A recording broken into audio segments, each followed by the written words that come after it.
Assalamualaikum warahmatullahi wabarakatuh and good morning everyone. Okay, so before we start our lesson today, let's say short prayer, shall we?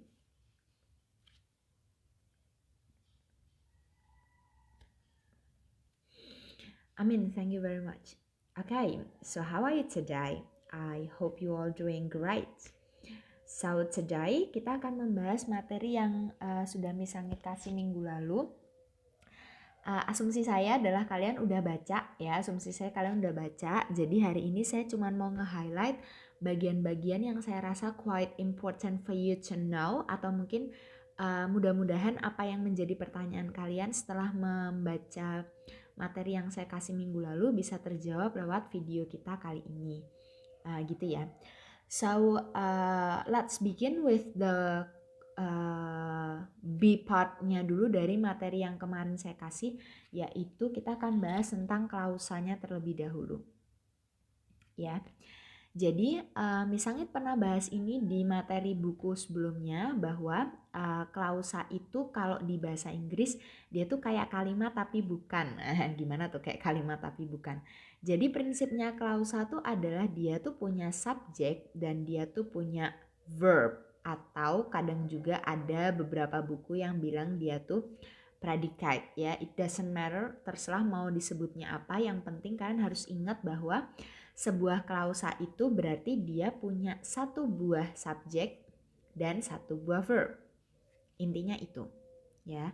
Nah, sebenarnya yang bisa jadi subjek tuh apa aja sih di dalam bahasa Inggris? Nah, itu kalau bisa kita rangkum garis besarnya gitu ya, itu ada 3.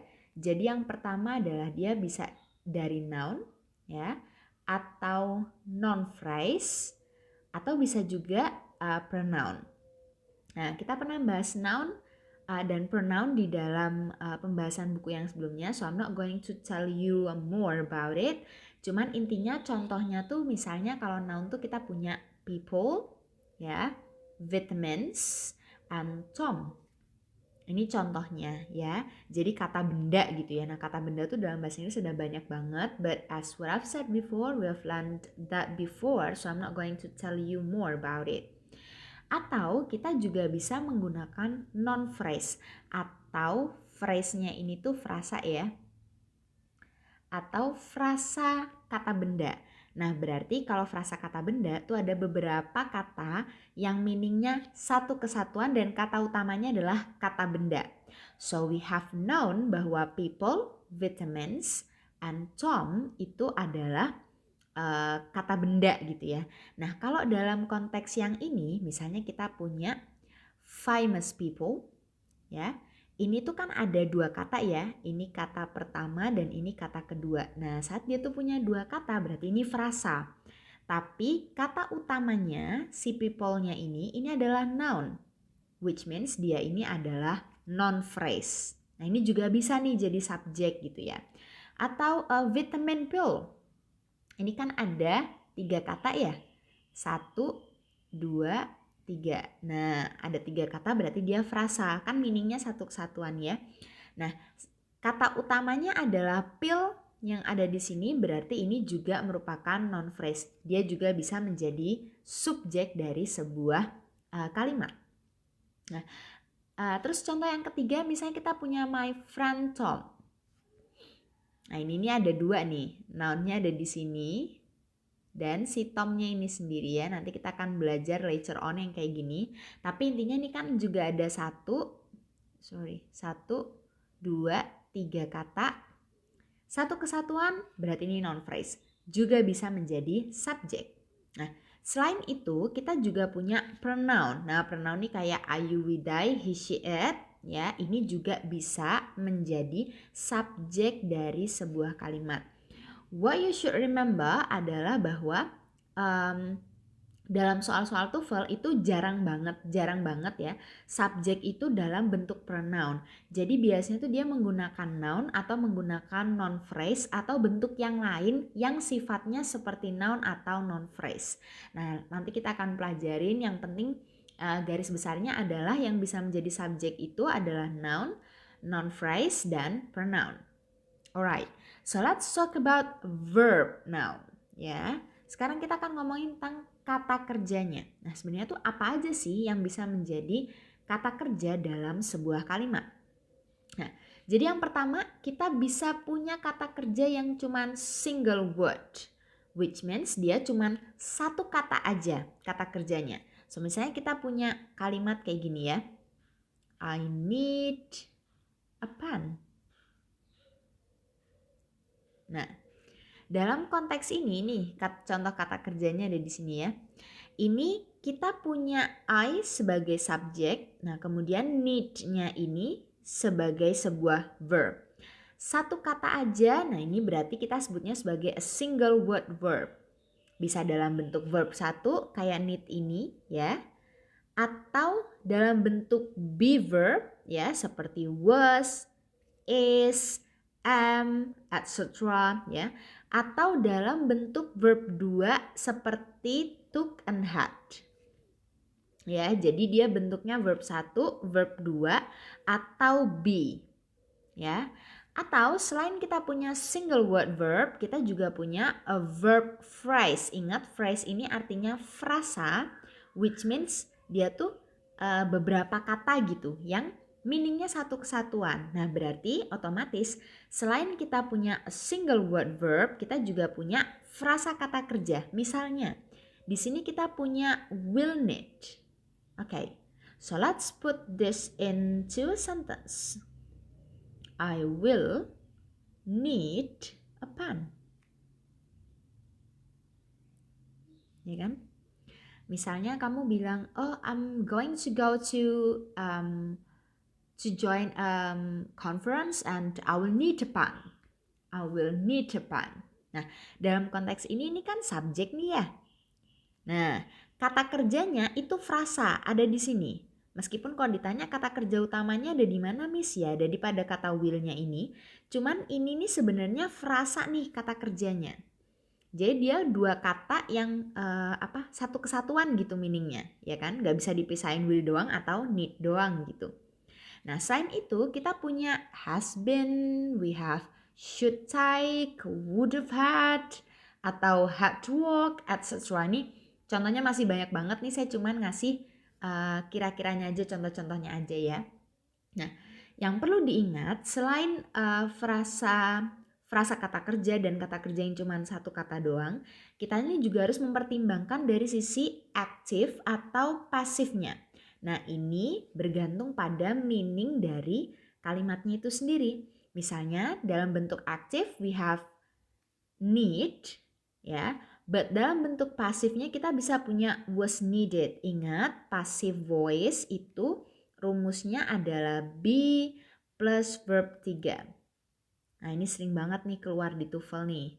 Jadi harus bisa bedain kapan dia tuh saatnya aktif dan kapan dia saatnya pasif. Oke.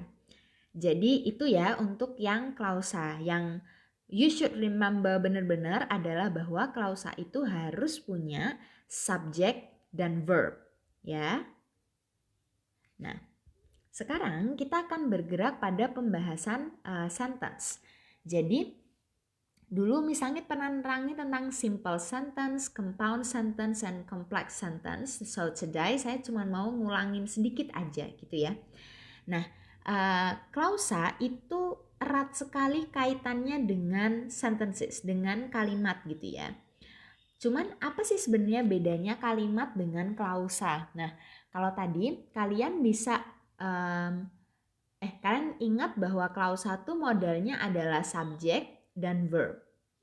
Nah, kalimat itu ya otomatis akan ada klausa di dalamnya. Cuman yang perlu kalian ingat misalnya sebuah kalimat itu bisa punya beberapa klausa. Nah, gimana caranya kita buat ngitung klausanya? Ya kita balikin lagi ke prinsip dasarnya si klausa. Kalau dia ada subjek dan verb, berarti itu satu klausa. So when you can find a sentence which has let's say 3 subjects and 3 verbs, berarti dia punya 3 klausa, tapi satu kalimat gitu ya. Nah, simple sentence itu adalah sebuah kalimat yang punya satu klausa.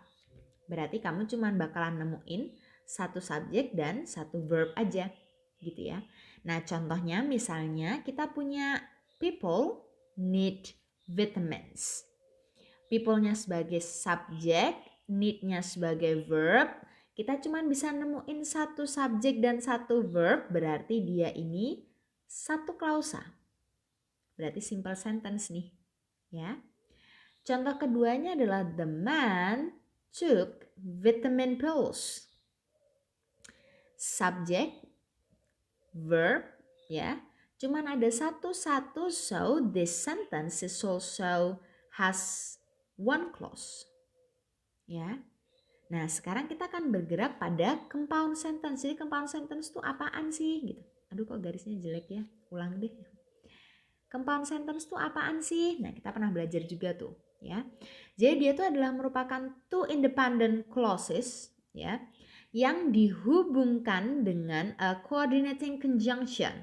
Such as kita punya and, ya. We have also but atau or. Ya, it depends ya. Nah, misalnya kita lihat contoh kalimatnya sekarang ya. The man took a vitamin pill and he drank a glass of orange juice. Nah, di sini dia bilang ada dua independent. Nah, kalau sesuatu yang independent itu kan berarti bisa berdiri sendiri ya. So here kita bisa menganalisis kalimatnya. The man, subject ya, took, verb ya.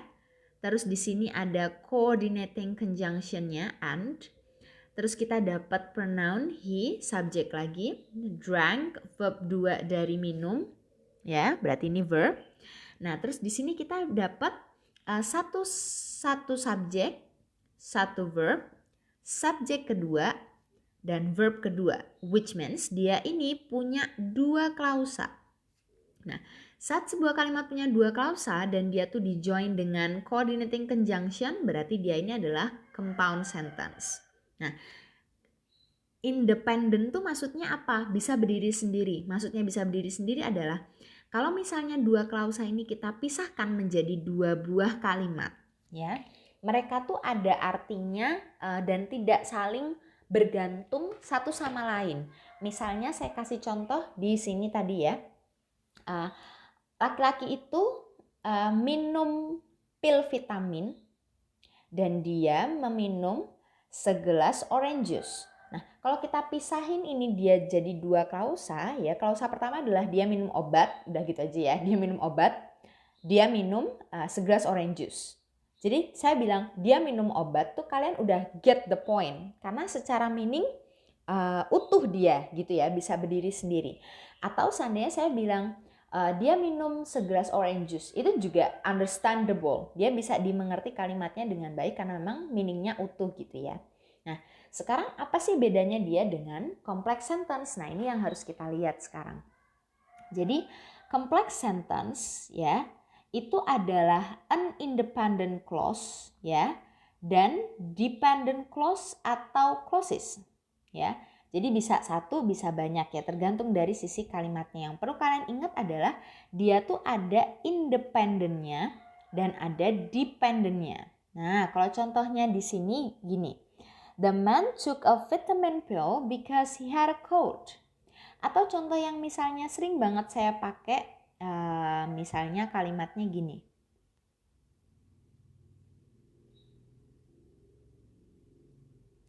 The class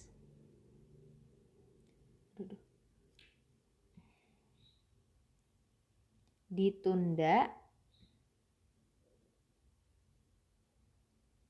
ya, because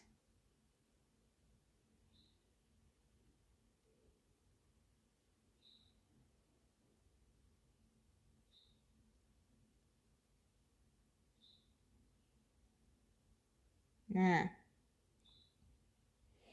misalnya kalimatnya gini. Nanti yang contoh keduanya nanti ya. The class is postponed because Miss Sangit is sick. Nah, kalau kalian memperhatikan kalimat ini ya, misalnya bayangin kayak gini. Kalian lagi duduk di kelas, habis itu misalnya one of you ketemu saya, kalian nyari kelas saya gitu ya. Kalian nyari saya, ternyata saya tidak ada di kantor gitu misalnya. Nah, terus saya ngechat kamu gitu. Kelasnya ditunda ya, misalnya sakit gitu. Nah, coba bayangin kayak gini. Temenmu masuk ke kelas habis itu bilang, kelasnya ditunda. Iya nggak? Kelasnya ditunda. Itu tuh udah full meaningnya. Jadi dia tuh udah meaningful kalimat itu. Nah, kalau gitu berarti kalimat the class is postponed ini adalah independent clause-nya. Ya. Independent clause-nya. Karena dia tuh meaningnya lengkap gitu.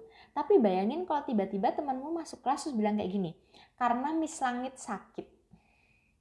Saya kan pasti kan bilang, terus kenapa? Iya nggak? Nah berarti, because Miss Langit is sick, ini adalah dependent clause-nya. Ya.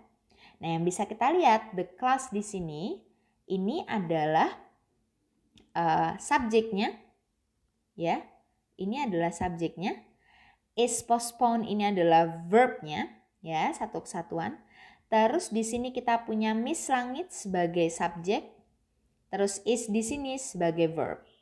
Nah, jadi dia tuh dependent, independent gitu kalau yang kompleks. Nah, kalau kita lihat contohnya yang dari buku ya. The man took a vitamin pill because he had a cold. Ya. Coba bayangin, kamu bilang, "Oh, dia minum obat." Ya udah. Ya kan, perkara kenapa kita sebenarnya kan nggak perlu tahu gitu ya, yang penting dia minum obat. Tapi bayangin kok tiba-tiba dia bilang kayak gini, karena dia demam. Kan ya nggak lucu gitu, emang kenapa gitu. Kok tiba-tiba ada orang bilang karena dia demam, terus ngopo ya kan.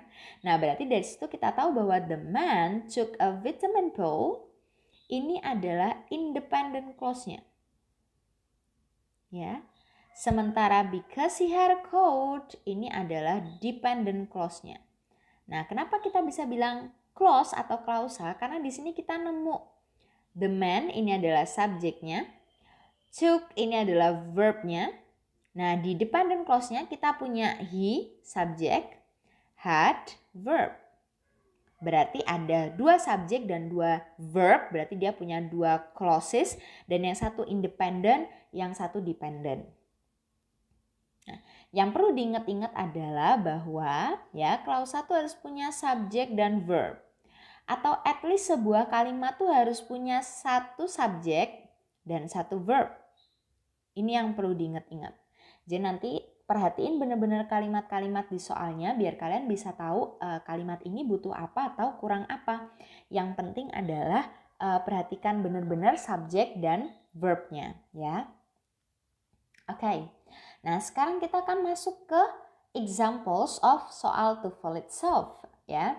Jadi kita punya 3 kalimat di sini ya. Nah, kalimat pertama adalah the art of storytelling blank almost as old as humanity. The art of storytelling blank almost as old as humanity. Alright, so let's have a look at the options sekarang ya. Jadi mari kita analisis kalimat ini. Kita punya the art of storytelling. Berarti ini adalah subjeknya nih, ya kan? Nah, sekarang kita lihat almost as old as humanity. Ini nggak ada verbnya. So let's say di titik-titiknya ini berarti kita ini membutuhkan sebuah verb. Nah, ingat-ingat bahwa verb itu bisa satu kata dalam bentuk verb 1, verb 2, atau to be, ya. Oke. Jadi intinya kata kerja tuh bisa itu gitu. Atau misalnya dia bisa juga dalam bentuk verb phrase, ya kan? Nah, kalau gitu sekarang kita cari mana dari pilihan jawaban nih yang kecenderungannya ke situ. Yuk kita analisis satu-satu. Di A kita punya that is. Alright, is-nya ini be verb, berarti ini bisa nih jadi verb. Ya kan? Nah, cuman di depannya ini ada that. Nah, yang perlu kalian ingat, that itu juga bisa menjadi subjek loh. Nah, kalau kita isi that is di situ, ini berarti dia ini ada double subjek. Nah, kalau double subjek nggak boleh juga ya. Berarti A bukan pilihan jawaban yang benar. Oke, nah hal sama juga terjadi pada option yang C. kita punya is di sini dan dia bisa menjadi be verb juga, benar ya? Cuman di depannya ada it. Nah, pronoun ini kan juga bisa jadi subjek. Kan bisa jadi subjek nih. Nah, berarti kalau double subject juga nggak bisa karena verbnya kan cuma satu gitu ya. Berarti Charlie ini juga bukan pilihan yang tepat. Alright, kita lihat yang D. Meskipun ada be, ingat sesuatu yang ing ini bukan kata kerja. Berarti dia nggak bisa jadi kata kerja, so B is the correct answer.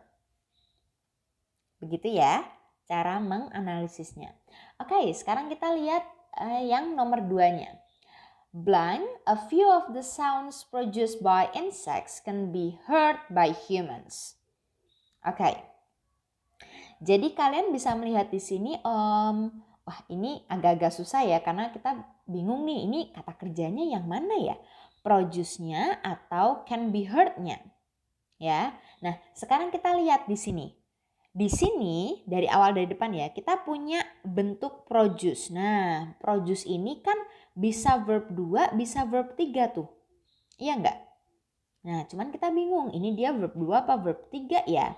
Nah, yang perlu kalian ingat adalah kalau dia nih dalam bentuk verb 3, ini dia nggak boleh loh jadi verb. Ya.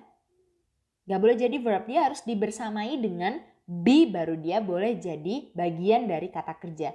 Balikin lagi ke prinsip dasarnya verb bahwa dia harus dalam bentuk verb 1, verb 2 atau be. Berarti bukan verb 3.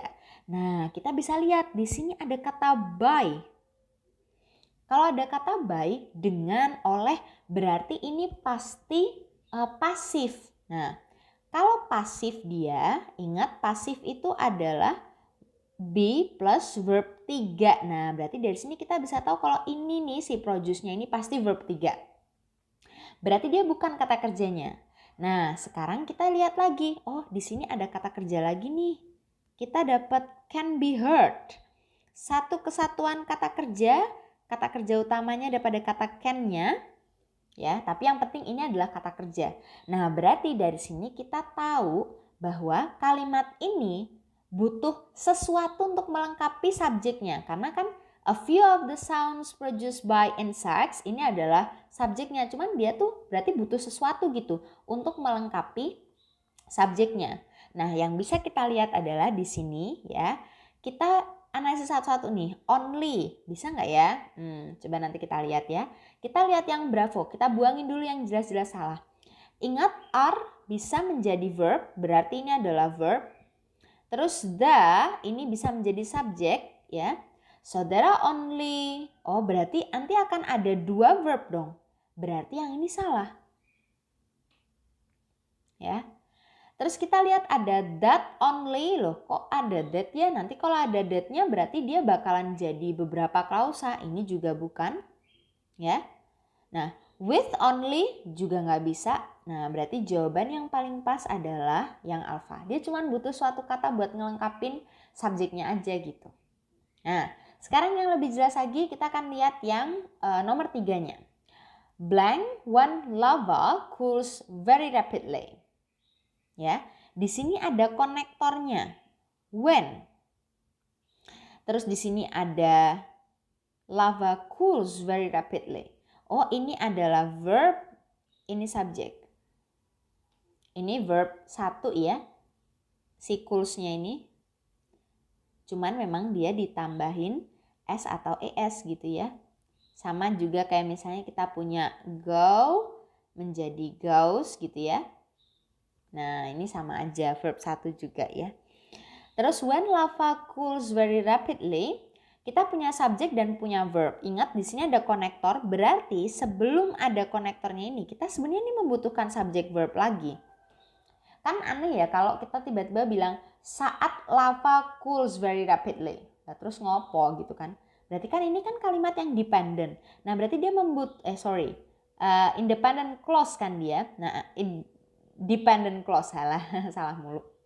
Nah, berarti dia ini sebenarnya membutuhkan independent clause yang ada di depannya. Nah, berarti sekarang kita cari yang mana yang ada subjek dan verbnya. Ya. Because Pumice is formed, ada verb, oke.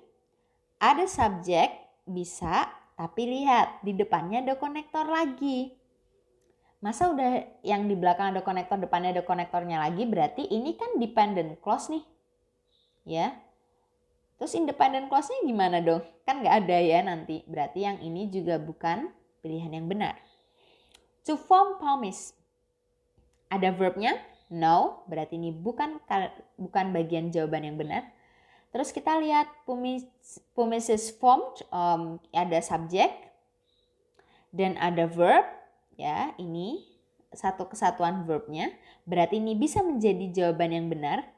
Sekarang kita lihat yang delta. Forming pumice. Ini bisa jadi subjek, tapi dia nggak punya verb. Berarti ini bukan jawaban yang benar. So, Charlie is the correct answer. Oke. Kira-kira itu yang bisa Miss Sanggit kasih hari ini. So, what you have to do adalah nanti saya akan publish sebuah latihan di Google Classroom-mu. Silahkan dikerjakan berdasarkan perintah yang saya berikan di Google Classroom-nya, and do your best because the mock will be your exercise mock. Jadi saya nanti akan mengumpulkan latihanmu dari situ. Jadi kalau udah selesai nonton videonya, terus dikerjakan latihannya ya. And if you still have some questions, you can also publish your question di Google Classroom-nya kita.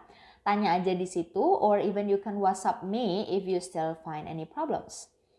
Alright, that's it that I can give to you today, and let's call it a day. Thank you for your attention. Wassalamualaikum warahmatullahi wabarakatuh, and I'll see you again in next video, everyone. Bye.